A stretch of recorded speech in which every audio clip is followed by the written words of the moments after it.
नमस्ते साथियों, एक और अर्धवार्षिक परीक्षा का पेपर लेकर आपके सामने सत्र 2021-22 क्लास 12th सब्जेक्ट रसायन विज्ञान। ये पेपर जोधपुर डिस्ट्रिक्ट का है। जोधपुर डिस्ट्रिक्ट का ये हाफ ईयरली का पेपर है रसायन विज्ञान का। तो फटाफट इसको हल करते हैं। कुछ क्वेश्चन इसमें भी आपको नए मिलेंगे। क्वेश्चन नंबर 1 आपकी स्क्रीन के सामने। थोड़ी सी स्पीड रखेंगे कि जिससे पेपर जल्दी और फटाफट कंप्लीट हो जाए। क्वेश्चन नंबर 1 आपकी स्क्रीन के सामने। क्रिस्टल में ब्रेवस जालक की कुल संख्या होती है। तो ध्यान रखना, ब्रेवस जालक कितने दिए तो उसने 14। क्रिस्टल में ब्रेवस जालक की कुल संख्या होती है, कितनी होती है? 14। अगला, 4 ग्राम सोडियम हाइड्रोक्साइड के 250 मिली विलियन में नॉर्मलता ज्ञात करनी है आपको। यहाँ मोलरता नहीं पूछी है, क्या पूछी है? नॉर्मलता। तो देखो सीधे बात, नॉर्मलता को हम रिप्रेजेंट किससे करते हैं बेटा? एन से। तरीका क्या था? विलेय का भार ऊपर आएगा तो विलेय का भार कितना? 4 ग्राम, तो 4 लिख दिया। नीचे आता है विलेय का तुल्यांकी भार, क्या है? Sodium hydroxide NaOH। तो इसका मोलर द्रव्यमान और तुल्यांकी भार बिल्कुल समान होता है। तो वो कितना इसका? 40। विलियन का आयतन कितना ml? 250। और ml में है तो ऊपर किससे मल्टीप्लाई कर दिया आपने? 1000 से। तो एक बिंदु से एक बिंदु गई, एक बिंदु से एक बिंदु गई, 4 से 4 गए, तो कितना बच गया? 10/25। और जब 10 में आप 25 का भाग दोगे तो आपका आंसर आएगा 0.4। 0.4। तो क्वेश्चन नंबर 2 का राइट आंसर होगा 0.4। अब देखो, अभिक्रिया 2A + B से A2B के लिए अभिक्रिया की दर। तो देखो बेटा, अभिक्रिया की दर को रिप्रेजेंट करने का तरीका ये होता है R = K। ये जो A और B है, इनके आगे जो इनके ये स्टाइकोमेट्रिक गुणांक बोलते हैं, ये मोल बोलते हैं, मोलों की संख्या, वो इनके घात के रूप में जाती है। तो 1 के कितने? 2, तो 2 के ऊपर घात लगा दिया। B के ऊपर कितना भी नहीं, इसका मतलब इसके ऊपर 1 आ जाएगा। अब ये मिलान कर लो कौन से में ये लिखा हुआ है, तो ये नहीं हो सकता, ये भी नहीं होगा। इसका मतलब इसका राइट आंसर क्या हो जाएगा? K(A)2B। क्वेश्चन नंबर 4 आपकी स्क्रीन पे। 2CH(Cl3) + O2 XCN लिखा है, COCl2 + HCl बन गया। X के बारे में पूछा है। देखो बेटा, क्लोरोफॉर्म को O2 मतलब वायु, क्लोरोफॉर्म को वायु के साथ जब वायु की उपस्थिति में रखते हैं तो एक विषैली गैस बनती है जिसको हम बोलते हैं फोस्जीन। क्या बोलते हैं? फोस्जीन, जिसका फॉर्मूला था COCl2। बहुत इंपॉर्टेंट है। तो ये क्रिया कब होगी? प्रकाश की उपस्थिति में। तो देख लो इनमें क्या है, एक ऑक्सीकारक, एक अपचयक, प्रकाश और वायु। वायु तो O2 के रूप में हो गई, तो यहाँ तीर के निशान पे जो X होगा वो किस रूप में होगा? प्रकाश के रूप में। तो क्वेश्चन नंबर 4 का राइट आंसर क्या होगा? प्रकाश और वायु की उपस्थिति में। तो ये तो थे 4 ऑब्जेक्टिव टाइप क्वेश्चन। अब हम बात करते हैं रिक्त स्थान की पूर्ति से संबंधित कुछ क्वेश्चन। अगर इनके आंसर अगर आपको आते हैं तो आप कमेंट्स में बता सकते हैं। इसी के साथ आपको एक महत्वपूर्ण बात बताना चाहूँगा कि वीडियो की डिस्क्रिप्शन के अंदर एक व्हाट्सएप ग्रुप मिल जाएगा जिसको आप ज्वाइन कर लेना, जिससे आपको समय समय पर महत्वपूर्ण वीडियो, नोट्स, इंपॉर्टेंट क्वेश्चन है वो आपको मिलते रहे। इसके अलावा ये आपका अपना चैनल है। अगर अभी तक आपने इसको सब्सक्राइब नहीं किया तो जरूर सब्सक्राइब करें और अपने जितने भी साथी हैं उनको ये वीडियो जरूर ज़्यादा से ज़्यादा शेयर करें, जिससे वो भी इस पेपर का लाभ उठा सके। अगला क्वेश्चन नंबर 5। सिनेबार क्या है बेटा? सिनेबार मरकरी का एक्स है। सिनेबार का एक्स है तो सिनेबार का फॉर्मूला लिख दो। एक तो होता है HGS और Hg मतलब क्या होता है? मरकरी। तो सिनेबार किसका एक्स हो गया? मरकरी का। तो हो जाएगा सिनेबार मरकरी का एक्स है। Question number 6। पिक्रिक अम्ल का IUPAC नाम। बेटा केवल क्वेश्चन का आंसर ही नहीं बताना, पूरे पेपर का पोस्टमार्टम भी करना है। इनसे रिलेटेड और नए क्वेश्चन क्या बन सकते हैं, बोर्ड एग्जाम में कैसे क्वेश्चन आ सकते हैं, सबके बारे में डिटेल से हमें पढ़ना है। पिक्रिक अम्ल का IPAC नाम। तो बेटा पिक्रिक अम्ल की स्ट्रक्चर आनी चाहिए। पिक्रिक अम्ल का मतलब क्या होता है? बेंजीन वाले के ऊपर क्या जुड़ा है? OH, एक NO2 यहाँ पर, दूसरा NO2 यहाँ पर, तीसरा NO2 यहाँ पर। इस स्ट्रक्चर को हम क्या बोलते हैं? पिक्रिक अम्ल। तो काउंटिंग स्टार्ट कर लो। 1 2 3 4 5 6। तो 2 4 6 क्या हो जाएगा? 2 4 6 ट्राइनाइट्रो। 2 4 6 ट्राइनाइट्रो। और क्या लिख देंगे इसको? फिनॉल। 2 4 6 ट्राइनाइट्रोफिनॉल। अगला EDTA4- क्या है? तो EDTA4- देखो EDTA4- आप सभी जानते हो कि यह एक कैसा लिगेंड है? हेक्सा दंतुक लिगेंड है। कैसा लिगेंड है? यह एक हेक्सा दंतुक लिगेंड है। क्लियर है? पूरा नाम अगर आपको आता है तो आप कमेंट्स में ज़रूर बताएं, जिससे मुझे ये पता चले कि आप भी कितना एक्टिव है पेपर को हल करने में। अगला क्वेश्चन, क्रिस्टलीटोस समदैशिक। हम जानते हैं कि जो क्रिस्टलीटोस होते हैं वो क्या होते हैं? क्रिस्टलीटोस क्या होते हैं? विषम देशिक। तो इसका मतलब ये बात क्या होगी? गलत। तो क्वेश्चन नंबर 8, 9, 10 में सही गलत की बात करनी है, तो ये क्या होगी बात आपकी? गलत।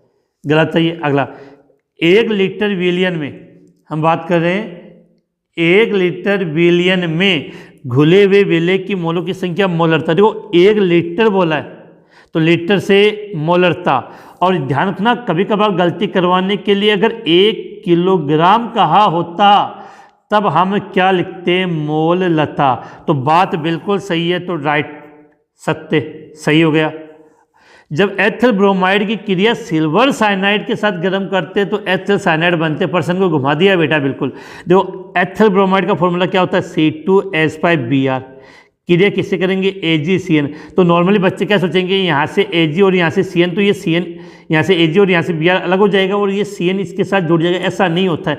इसमें उत्पाद ये बनता है C2H5NC, आइसोसाइनाइड बनता है, साइनाइड नहीं बनता। क्या बनता है? आइसोसाइनाइड। तो ये बात भी आपकी क्या होगी? रॉन्ग हो गई।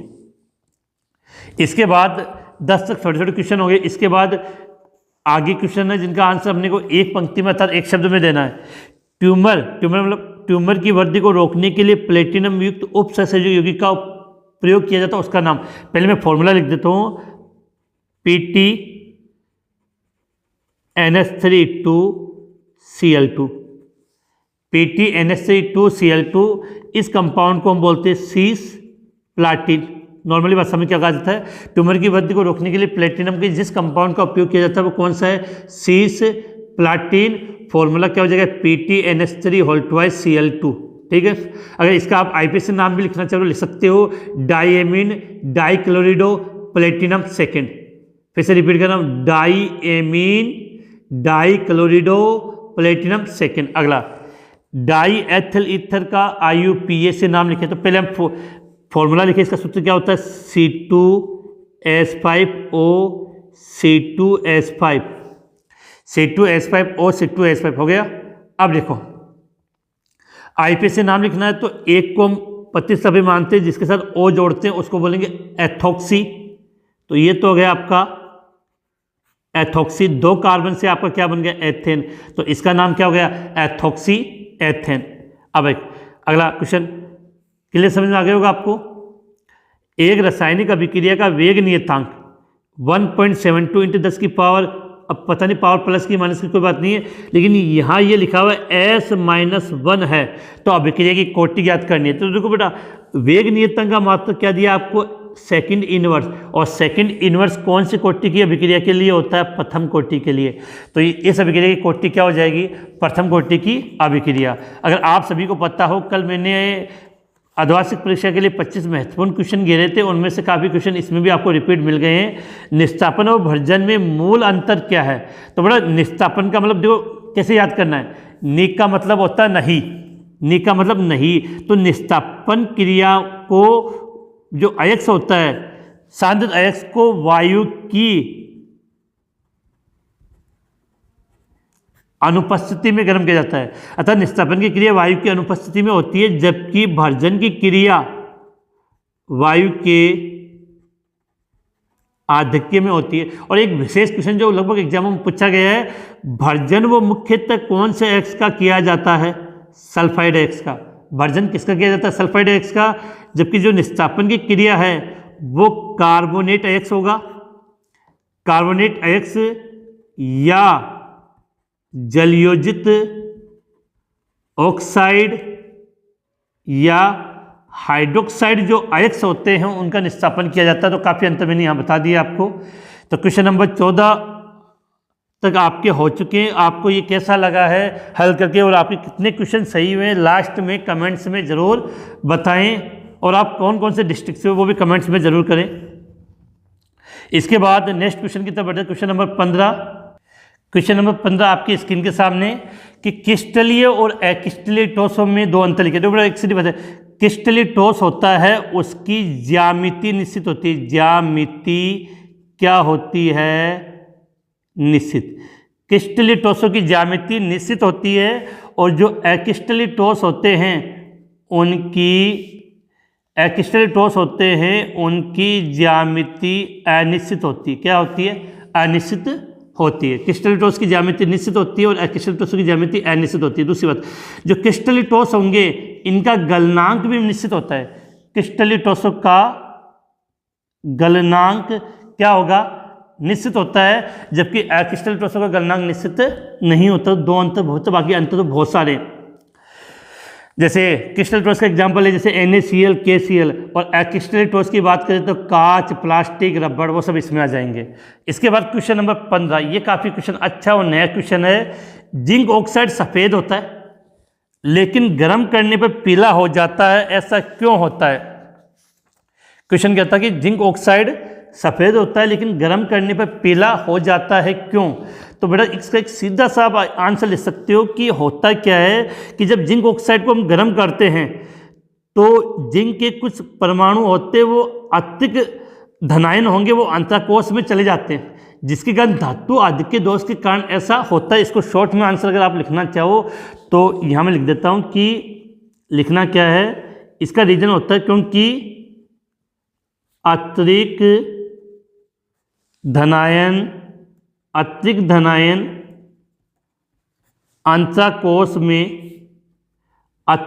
अंतराकोश में उपस्थित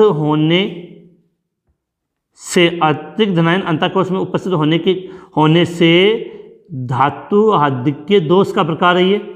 तो इसका सीधा आंसर लिखोगे क्योंकि अतिरिक्त धनायन अंतराकोश में उपस्थित होने से धातु आधिक्य दोष के कारण ऐसा होता है। अगला बात, क्वेश्चन हेनरी नियम को परिभाषित कीजिए। सिंपल सा नियम है बेटा, ये जितने भी चैप्टर के आपके क्वेश्चन पूछे गए हैं ये सब मेरी मैराथन क्लास के द्वारा इनको कंप्लीट करवाया गया है। इसी का एक सिंपल सा स्क्रीनशॉट है। हेनरी का नियम, यहाँ जगह नहीं है तो हेनरी का नियम सिंपल सा है, इसका स्क्रीनशॉट आपकी स्क्रीन पे, आप वहाँ से इसको नोट कर सकते हो।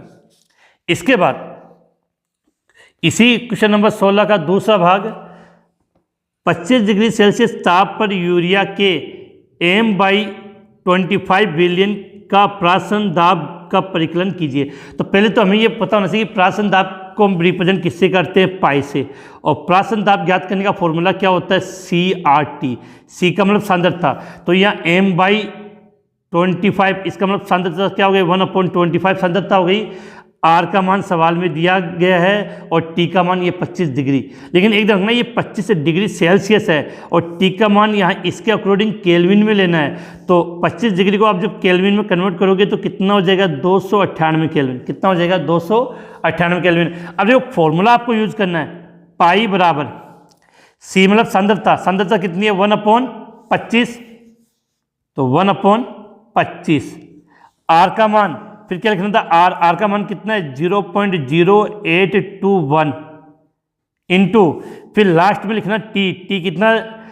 25 डिग्री सेल्सियस है, इसको केल्विन में कन्वर्ट करके लिखना है तो कितना होता है? 298। अब बताओ, आप यहाँ से पाई का मान ज्ञात नहीं कर सकते, प्राशन दाब का मान ज्ञात नहीं कर सकते। बिल्कुल हल कर दिया। बड़े बच्चे हो 12th क्लास के तो इसको आप आसानी से कैलकुलेट करके इस वीडियो के कमेंट्स में ज़रूर आंसर बताना, जिससे मुझे पता चल जाए कि आपने इसको किया या नहीं किया है। ठीक है, समझ में आ गया बिल्कुल आपको। इसके बाद क्वेश्चन नंबर 17। अभी बेटा क्वेश्चन नंबर 17 में थोड़ी सी मिसप्रिंटिंग है। यहाँ लिखा है क्राफ्ट के 2 एक्सको के नाम। अब क्राफ्ट से समझ में नहीं आता कि क्राफ्ट कौन सा पूछा है। मुख्यतः या तो क्वेश्चन आता है तो वो ऐसे आ सकता है कि ऑक्साइड के 2 एक्सको के नाम, या सल्फाइड के 2 एक्सको के नाम, जस्ता के 2 एक्सको के नाम, या जिंक के 2 एक्स के नाम, या कॉपर के 2 एक्सको के नाम लिखिए।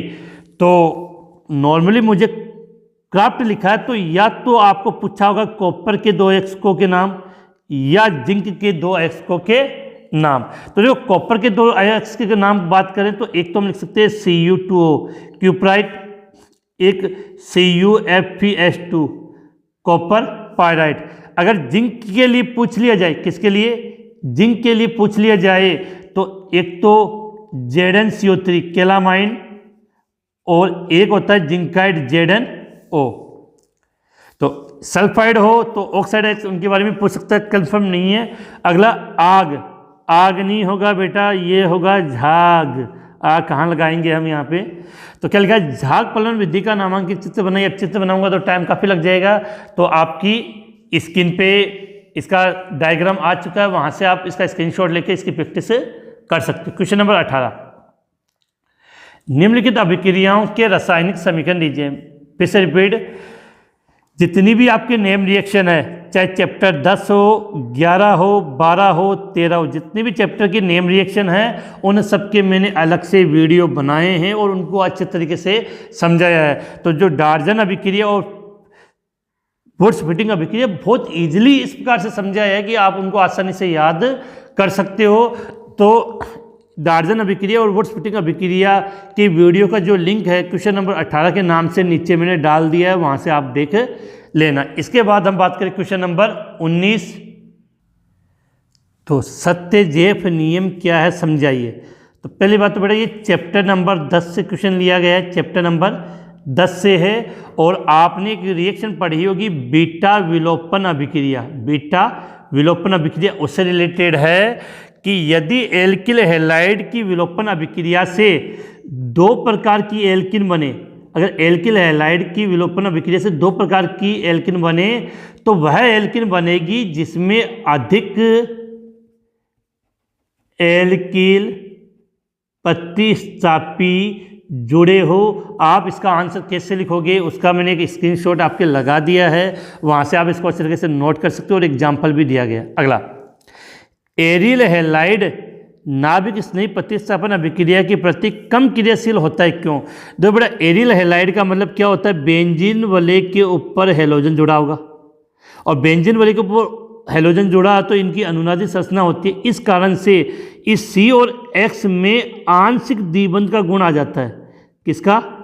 आंशिक द्विबंध का गुण आ जाता है, और आंशिक द्विबंध का गुण आने के कारण ये बंध आसानी से टूटता नहीं है, और जब ये बंध नहीं टूटेगा तो ये नाभिक स्नेही प्रतिस्थापन अभिक्रिया के प्रति कम क्रियाशील हो जाएगा। इसके बाद क्वेश्चन नंबर 20, बड़े क्वेश्चनों की तरफ बढ़ते हैं कि अभिक्रिया की कोटि और अणुसंख्यता में दो अंतर लिखिए। तो बड़ा सीधी सी बात है, शॉर्ट में समझाऊं यहाँ पे कि अभिक्रिया की जो कोटि होती है वो कैसा मान है? प्रायोगिक मान होता है। अभिक्रिया की कोटि कैसा मान है? प्रायोगिक मान है। और अणुसंख्यता होती है वो एक सैद्धांतिक मान होता है।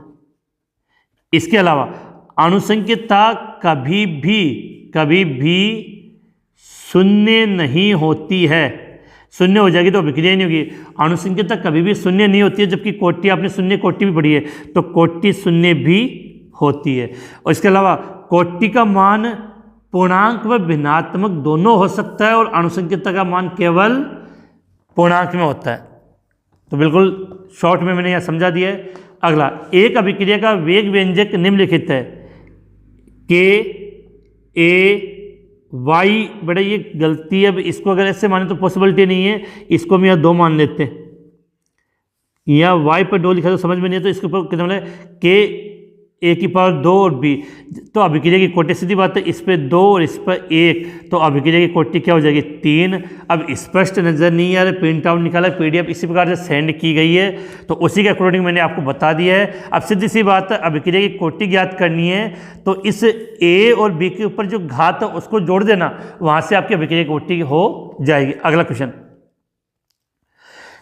X का Y द्वितीय कोटि की अभिक्रिया, मतलब X से Y बन रहा है, वो द्वितीय कोटि की अभिक्रिया है। X की सांद्रता, प्रारंभिक सांद्रता को कितना गुना कर दिया उन्होंने? 3 गुना। तो अभिक्रिया क्षेत्र पर क्या प्रभाव पड़ा? देखो बेटा, इसके लिए पहले आपको इसका वेग नियम, दर नियम लिखना पड़ेगा। तो देखो R बराबर क्या है? R बराबर K हो गया। अब देखो क्या अभिकारक X और कौन सी कोटि की है? द्वितीय कोटि की, तो ऊपर कितना लगा दिया? 2 लगा दिया। तो ये तो होगा इसका वेग नियम या वेग समीकरण, R बराबर K x⁴ 2। अब अगला क्या कह रहा है कि X की सांद्रता, प्रारंभिक सांद्रता कितनी गुना करना है? 3। तो इसको चाहो तो आप इसको यहाँ लिख सकते हो कि R बराबर K 3x, R बराबर K 3x और पावर कितनी हो गई? 2। तो 3 का स्क्वायर कितना होता है 9, तो अर्थात अभिक्रिया का वेग कितना गुना बढ़ जाएगा 9 गुना। अभिक्रिया का वेग कितना गुना बढ़ जाएगा 9 गुना। इसके बाद क्वेश्चन नंबर 21 की तरफ बढ़ते हैं। निम्नलिखित संकुलों का IUPAC नाम लिखें। अभी को इसका IPAC नाम लिखना है। तो अभी यहाँ कन्फ्यूजन है, ये क्रोमियम है, ये एमीन और एक्वा। बच्चे कन्फ्यूज होते हैं, एमीन का पहला अक्षर भी ए आता है, एक्वा का पहला अक्षर भी ए आता है। अब कन्फ्यूज हो गए पहला किस लगे, तो अगले वाले शब्द के एमीन का दूसरा अक्षर एम आता है, एक्वा का दूसरा अक्षर क्यू आता है। अब ABCD में एम पहले आता है या बेटा क्यू पहले आता है? अब आधे बच्चे इसमें भी ABCD देखने लग गए। बेटे तो छोटी क्लास में से एम पहले आएगा क्यू बाद में आएगा, इसका मतलब पहले एम में लिखेंगे। तो इसका नाम आप क्या लिख सकते हो, 3 है तो try amine try aqua. Try amine try aqua CR को क्या बोलते हैं, क्रोमियम। और क्रोमियम का यहाँ ऑक्सीकरण अंक निकालोगे तो +3 आएगा, तो कॉस्ट में क्या लिख दिया, थर्ड। तो try amine try aqua chromium, और Cl के लिए आपने क्या लिख दिया, क्लोराइड। Cl के लिए क्या लिख दिया, क्लोराइड। तो try amine try aqua chromium third chloride, ये इसका IUPAC नाम आ जाएगा। अब इसकी बात करें, K4FeCN6। K4 को आप क्या बोलते हो, पोटेशियम। साधारण धनायन या ऋणायन की संख्या का उल्लेख हम नहीं करते, तो केवल पोटेशियम। फिर Cn कितने, 6, तो हेक्सासाइनो। और Fe को क्या बोलते हो आप, फेरेट। तो पोटेशियम हेक्सासाइनोफेरेट। और यहाँ Fe का ऑक्सीकरण अंक +2 आएगा, कितना आएगा, +2 आएगा, +2, तो सेकेंड हो जाएगा। अब देखो सीधी बात है, क्वेश्चन नंबर 21 में FeH2O6 प्रबल अनुचुंबकीय है, FeCN6 दुर्बल अनुचुंबकीय। समझाइए, बड़ा सीधी सी बात है कि H2O दुर्बल लिगेंड है। H2O कैसा है, दुर्बल लिगेंड। और दुर्बल लिगेंड होने के कारण यहाँ इलेक्ट्रॉनों का युग्मन नहीं होता है, इलेक्ट्रॉनों का युग्मन नहीं होता है। जो इसको आप समझना चाहो तो Fe का एक इलेक्ट्रॉन विन्यास भी सीख लो। देखो यहाँ Fe के ऊपर यहाँ +3 लिखा हुआ है, इसी के अकॉर्डिंग बता रहा हूँ। Fe आर्गन आ जाएगा, फिर 1 2 3 4 5, और S में 2 आ जाएंगे। Fe परमाणु क्रमांक 26, तो 20 21 22 23 24 25 26, 2 इलेक्ट्रॉन तो ये चला गया, 1 इलेक्ट्रॉन यहाँ से चला जाएगा। तो इस Fe3+ के पास 3 अयस्मित इलेक्ट्रॉन बचेंगे। कितने, 3 अयस्मित इलेक्ट्रॉन। और FeCN6 इसमें भी ऑक्सीकरण अंक है, लेकिन इलेक्ट्रॉनों का युग्मन हो जाएगा प्रबल लिगेंड होने से। Cn कैसा लिगेंड है, प्रबल लिगेंड। और प्रबल लिगेंड होने के कारण, इलेक्ट्रॉनों का युग्मन होने के कारण इसके पास अयस्मित इलेक्ट्रॉन कितना बचेगा, 1। और इसके पास अयस्मित इलेक्ट्रॉन की संख्या कितनी है, 3। तो अयस्मित इलेक्ट्रॉन की संख्या अधिक होने के कारण ये प्रबल अनुचुंबकीय होता है। और FeCN6 के पास अयस्मित इलेक्ट्रॉन की संख्या 1 होने के कारण ये दुर्बल अनुचुंबकीय होता है। अगला CONH3 5NO3। बेटा NO3 नहीं है, N फिर कैपिटल O, यहाँ 2 होगा, कोष्टक बंद। Cl2 में बंधन समावि। बड़ा सीधी बात है, बंधन समावि तभी पाया जाएगा जब उसमें क्या उपस्थित हो, उभयदंतुक लिगेंड। उसमें क्या उपस्थित हो, उभयदंतुक लिगेंड उपस्थित होगा, तभी उसमें क्या उपस्थित होगा, बंधन समावता होगी। अब देखो इसका NO2, इसका दूसरा रूप क्या होगा, CONH3 5ONO कोष्टक Cl2 हो गया बस। क्योंकि NO2 तो ये तो हो जाएगा नाइट्राइटो N, ये नाइट्रिटो O। अगला FeCN6 4 प्रतिचुंबकीय होता है। क्रिस्टल क्षेत्र सिद्धांत की सहायता से समझाइए। देखो बेटा क्या होता है, समझना। क्रिस्टल क्षेत्र और VBT अलग है, वो तो VBT का अकॉर्डिंग था, ये क्रिस्टल क्षेत्र के अकॉर्डिंग है। आपने सुना है कि देखो क्या होता है, क्रिस्टल क्षेत्र में जो समन्वय संख्या कितनी है, 6 का मतलब इसकी आकृति क्या हो गई, अष्टफल की। 6 का मतलब इसकी आकृति क्या होगी, अष्टफल की है। और अष्टफल के संकुलों का विपाटन क्या होता है, 3 कक्षक तो कहाँ चले जाते हैं, नीचे, और 2 चले जाते हैं ऊपर। 2 कितने ऊपर, इसको EG और इसको T2G दे दिया। अब देखो Fe है, Fe और इसमें Fe का ऑक्सीजन अंक कितना, +2 +2। अब देखो सीधे पहले सीख लो कि लिखेंगे कैसे, Fe D के 5 1 2 3 4 5 और 2। Fe का परमाणु क्रमांक 26, पहले आर्गन 18 18 19 20 21 22 23 24 25 26। तो Fe2+ का मतलब कितने इलेक्ट्रॉन बाहर निकल गए, 2 इलेक्ट्रॉन बाहर निकल गए। अब कितने इलेक्ट्रॉन आ गए, 6 इलेक्ट्रॉन है। अब जो पर्पल लिगेंड होने के कारण दोनों के बीच में गैप अधिक होता है, तो पहला इलेक्ट्रॉन यहाँ आएगा, दूसरा यहाँ आएगा, तीसरा यहाँ। अब चौथा ऊपर नहीं जाएगा क्योंकि पर्पल लिगेंड होने से इनका विपाटन अधिक होता है, इसलिए ये नीचे रह जाएगा। तो अब देखो 6 इलेक्ट्रॉन इसी में आ गए और सब के सब युग्मित हो गए, अर्थात Fe6 4- के पास एक भी अयुग्मित इलेक्ट्रॉन नहीं है। और जब अयुग्मित इलेक्ट्रॉन नहीं होगा तो ये क्या हो जाएगा, प्रतिचुंबकीय। समझा दिया मैंने। इसके बाद नेक्स्ट क्वेश्चन की तरफ बढ़ते हैं। फिनोल का जलीय ब्रोमीन की अधिकता से क्रिया कराने पर प्राप्त उत्पाद का नाम बताइए। तो बेटा सीधी सी बात है कि जब फिनोल, जो यहाँ बना रहा हूँ थोड़ी स्टिक से समझ में आ जाए, ये मैंने फिनोल बना दिया OH, इसकी क्रिया हम किससे करा रहे, ब्रोमीन जल से, Br2 जल से। तो ब्रोमीन जल से करवाएंगे तो ये ब्रोमीन है, इसकी ऑर्थो और पैरा तीनों कंडीशन पे जुड़ जाएगा, तो स्ट्रक्चर ये बन जाएगी, ये OH, एक Br यहाँ पे, दूसरा Br यहाँ पे और तीसरा Br यहाँ पे। अब इसको तो आप समझ गए, 1 2 2 4 6, तो इसका नाम क्या हो जाएगा, 2,4,6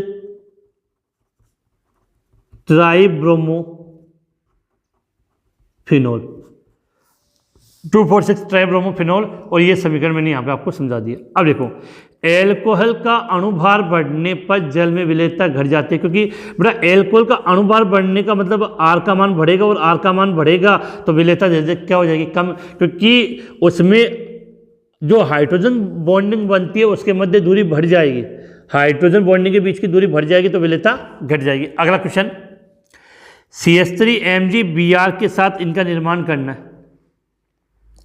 तो ये तो गया आपका एथिल एल्कोहल, और ये 1 2 3 4 द्वितीयक ब्यूटिल एल्कोहल, द्वितीयक ब्यूटिल एल्कोहल।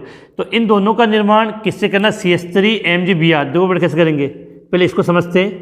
पहले ये बना ले अपने कि मैंने क्या किया, CH3MgBr की क्रिया करवाओ तो फॉर्मेल्डिहाइड से, किससे, फॉर्मेल्डिहाइड से। तो बेटा फॉर्मेल्डिहाइड को हम लिख सकते हैं H डबल बॉन्ड O। अब जब ये इसके साथ क्रिया करेगा तो आपको पता है मेथिल मैग्नीशियम ब्रोमाइड सदैव यहाँ से टूटेगा, मैग्नीशियम के बीच से बंद, तो ये C तो इस कार्बन के साथ जुड़ जाएगा और MgBr इस O के साथ जुड़ जाएगा। अब पहले CH3 लिख दिया, इस कार्बन के साथ कितने H, 2, तो CH2 हो गया, और यहाँ पर OMgBr।